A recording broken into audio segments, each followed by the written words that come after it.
الحمد لله رب العالمين والصلاة والسلام على نبينا محمد وآله وصحبه أجمعين۔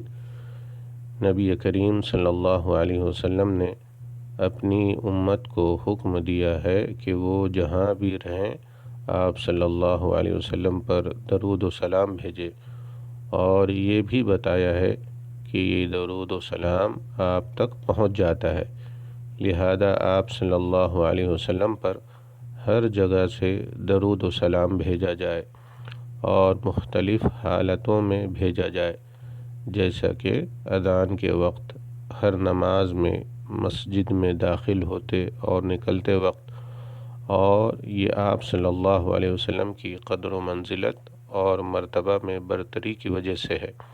اللہ تعالیٰ نے آپ صلی اللہ علیہ وسلم کو ایسے رتبے، فضیلت اور درجے سے نوازا ہے جس میں آپ صلی اللہ علیہ وسلم کا کوئی اور شریک نہیں۔ رسول اللہ صلی اللہ علیہ وسلم کا فرمان ہے، لا تتخذوا قبری عیدا ولا تجعلوا بیوتکم قبورا وحیثما کنتم فصلوا علی فإن صلاتکم تبلغنی۔ میری قبر کو عیدگاہ مت بنانا، اور نہ اپنے گھروں کو قبرستان، اور تم جہاں کہیں رہو مجھ پر درود و سلام بھیجو، بے شک تمہارا درود و سلام مجھ تک پہنچتا ہے۔ رواہ احمد۔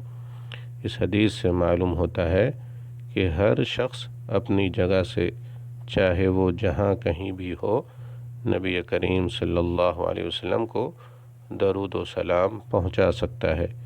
اللہ تعالیٰ نے آپ صلی اللہ علیہ وسلم تک درود و سلام پہنچا کر اپنے نبی کو فضیلت بخشی ہے۔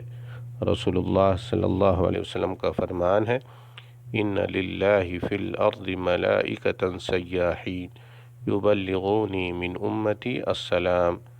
بے شک زمین پر اللہ کے کچھ سیاح فرشتے ہیں جو میری امت کا سلام مجھ تک پہنچاتے ہیں۔ رواہ احمد۔ واللہ تعالی اعلم۔ والسلام علیکم ورحمۃ اللہ وبرکاتہ۔